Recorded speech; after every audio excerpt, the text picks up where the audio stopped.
Hello everyone, this is Serious Trivia. Welcome back to another episode of our Simone Bolivar Deity Let's Play as we continue here in the modern age from turn 85. Now, if you felt like that was a fast forward, which it is, because we ended last episode at turn 70, it's because I lost my recording for the final episode where we dropped a nuke, but we didn't take the military victory because I have this great banker here who has to make rounds at all the capitals, and all I have to do is pay money to activate essentially a banking chain in each of the remaining civilization's capitals, and at that point we win the game. So you just teleport him to each of the capital. Berlin's the last one, and based on your relationship there's various costs to paying for the connection, and we'll showcase that without clicking it. And we'll do a couple fun things. If you consider dropping nukes fun, I have a lot of nukes saved up. So we're about to do that. For those who missed out, we basically used our armies. You can see the units here. We upgraded to assault guns once we picked up armor. Of our forward unit, the howitzers all got upgraded. We have tier 3 trombones, and then we got tanks instead of land ships. And now we have a bomber in an airfield that I captured off Madrid. And right after that, we bombed Athena here. You can see the fallout. They have recovered. I mean, most of it has recovered, but the fallout's going to stay. And then we managed to peace out with everyone. I deleted a ton of our ships because we just didn't need them, and I pulled all the units back. And I also pulled all the ships from here, which would absolutely you can see they still decimated. They haven't recovered from this. We decimated everything on the coast, and we pulled the ship here just to display after deleting quite a few, because we have way more than this. The Battersea power plant is just so incredible for naval victories. But you can see, we got nukes. I got 7 stored up. We got one for free for Manhattan Project after we conquered enough cities. Essentially for the victory path, after you get your 20 points based on ideology, this counts for cities you conquer, cities you get from peace deals. So it wasn't very hard for us to get to the 20 points. Once you get that, you access to a wonder called Manhattan Project, which took us 3 turns to build in our capital. And then we get Operation Ivy, which is the project that we have to finish as the last thing to get a military victory, which is currently queued up with 2 turns left.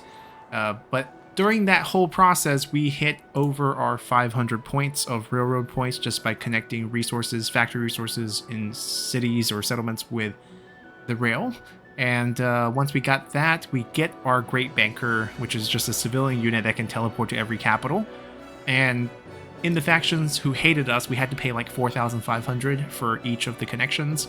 And in the final place, which we just teleported them to Berlin, we'll see how much we have to pay next turn. It's very cheap because they actually don't hate us as much since we pieced out with them a little bit earlier. We can keep producing nukes. I'll drop a few nukes for fun to end the game. And we'll also end it with the military victory. And that way we can actually experience all 4, or I can experience all 4. You guys missed out on the economic one. It's not that impressive. There's really nothing I want to build. Let's do more research.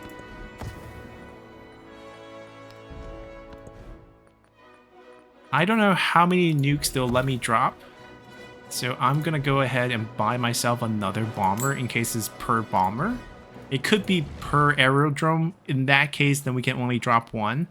But we'll see how it goes. And because of the location, we're going to drop it on Tokyo. Just because Japan's the only country who has nuke dropped on them. This is just a coincidence. Our airfield's right here. No hard feelings.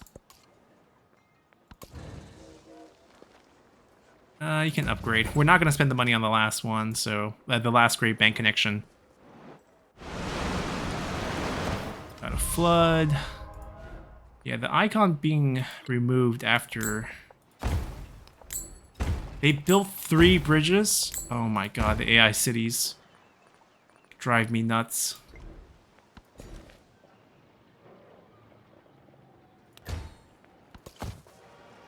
Alright, so if we wanted a victory, we just needed 2,200? 250? Yeah, 2,250 gold here, which is half the 4,500 in a faction who hates us. It's based off relationships. I'm not going to do it because I want to see the Project Ivory completion, which will be next turn. So this turn, it's time to drop some bombs. She still hates us. That's her fault. Declare the war. We have every advantage here. Các ngươi sẽ chuốc lấy thất bại. This is why Gate of All Nations is such a good wonder to grab early on if you want to fight. And, no, we're dropping the nukes.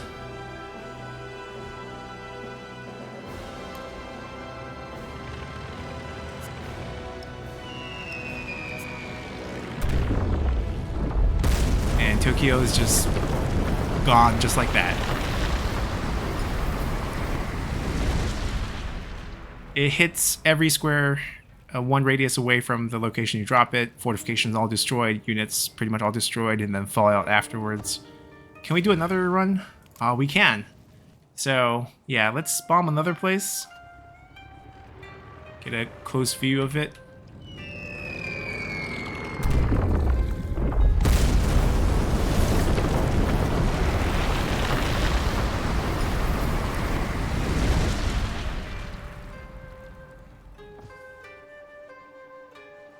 What happens if we drop it like... so they protect the range of a neutral faction by giving them a 1 tile buffer. I was like, what if we drop it here and then like splash damage onto them? The range of our aerodrome is going to limit it, but the number of drops is only limited by our bombs. And you can, you know, overdrop into places if you want. If you want to make some like radioactive whales, we can. Oh, there is an army commander, it's a jeep! And there's no jeep anymore.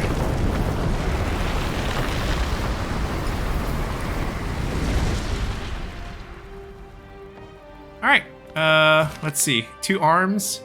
As he might, Simon Bolivar can't put down his sword. Perhaps he only believes in freedom as long as he's the one to grant it. Reckless, +3 combat when attacking, -2 when defending. But 1 building is pillaged in all settlements. Oh wow, this is a negative for us, huh? Everyone gets injured, but we get... I mean, this... Don't make me command every unit.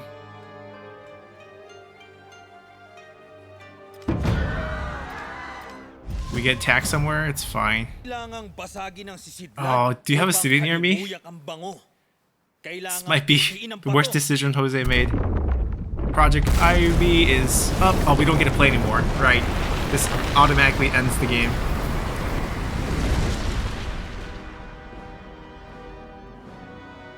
A nuclear test, and we're victorious.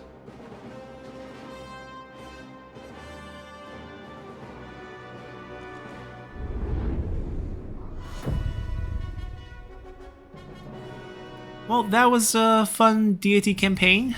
I think in the future we'll come back, try out some fractional maps.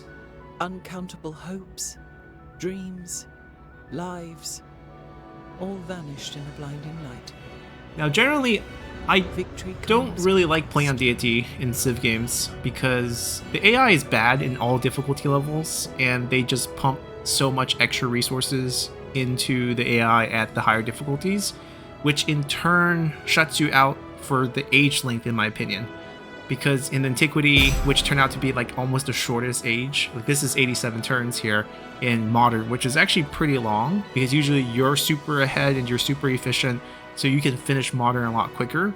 On Deity, you're forced to kind of go to war because that's the only way you can kind of slow down the AI bonus, and that prevents you from building beautiful cities with great layouts, which is what I really enjoy doing in Civ. So in the future, when we come back, we might play on lower difficulty. You know, deity, we can do it. It would just basically be a lot of fighting. We caught back up. We finished it twice. Yep. I guess if we keep loading back in, we can finish it as many times as we want for this little bit of experience boost and get to drop a bunch of bombs.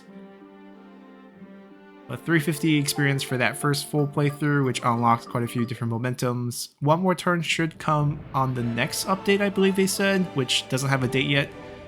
In the future, we'll come back. We'll try to play with some mementos. I was kind of hesitant to play with them before I got my first deity victory under my belt. I feel like they do provide a little bit of cheat.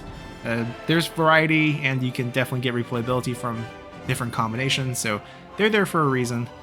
Confucius, I think, is still stronger than Simon Bolivar. The 1 war support is nice. It's basically like 60 well, it's 60, 90, well, no, 60, 120, and 180 influence saved in every age, which is nice.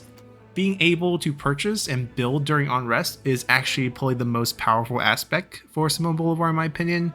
The free building gets better in the later ages, right? Because they're more expensive. So getting a free rail station or a free factory or a free port even, these are things that had their costs kind of nerfed, as in they got more expensive in the latest patch. So essentially you're saving like almost 5,000 gold when you get to that point.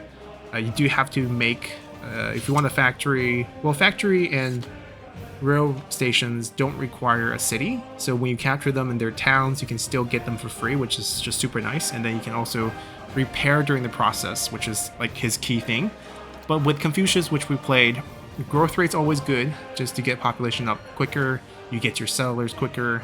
Your towns doesn't really factor in here, but at least for the cities, you know, your first city, you get to your population 5, you get your towns out much quicker than everyone else, and you can sustain like a lot higher population later on because this percentage just gets better with how the food required grows. And then specialists with +2 science is also pretty massive, because we struggled a bit with science on some Simone Bolivar run. Since we start out so far behind, we can't get a lot of the wonders in the first couple ages and can't have as many cities as we want. So we fell behind, had to really come back just by taking out what the AI has to reduce their number of cities. Here with this specialist, it allows you to kind of grow with it. We'll be playing around with some other leaders, haven't really had a chance to explore. So we'll try out different combinations of leaders and civs, try out different maps, and try to have a little bit of fun. Maybe on different difficulty. I do want to extend the age length because I think Antiquity was way too short, especially on Deity. But anyways, it was a great experience playing some of the DLC factions as well as the DLC leader and some of the DLC civilizations. Yeah, it's kind of hard to get all the terminology correct, but Bulgaria was very fun and very powerful with its false retreat, and we had fun pillaging. Like with Ben Franklin, we had all his cities on the homeland, so when we pillaged everything, he can't even sustain units. He had to disband everything, and that was just a hopeless case for him, and definitely a way I didn't expect to win. So that was fun, and hope you guys enjoyed it. Dropped a few nukes here. Very short episode just to wrap things up. We lost most of the recording, but it's just our units advancing against a pretty helpless Isabella, who, you know, is at mercy of all our ships on the coast, and we pump more units using the rail station to get them to the front line pretty quickly, especially after we capture one of her cities with a rail station. Then all the units are just popping out right away from all the interior cities that we had that were producing, and that got us the win pretty easy. And hope you guys enjoyed it, and see you all next time. Bye!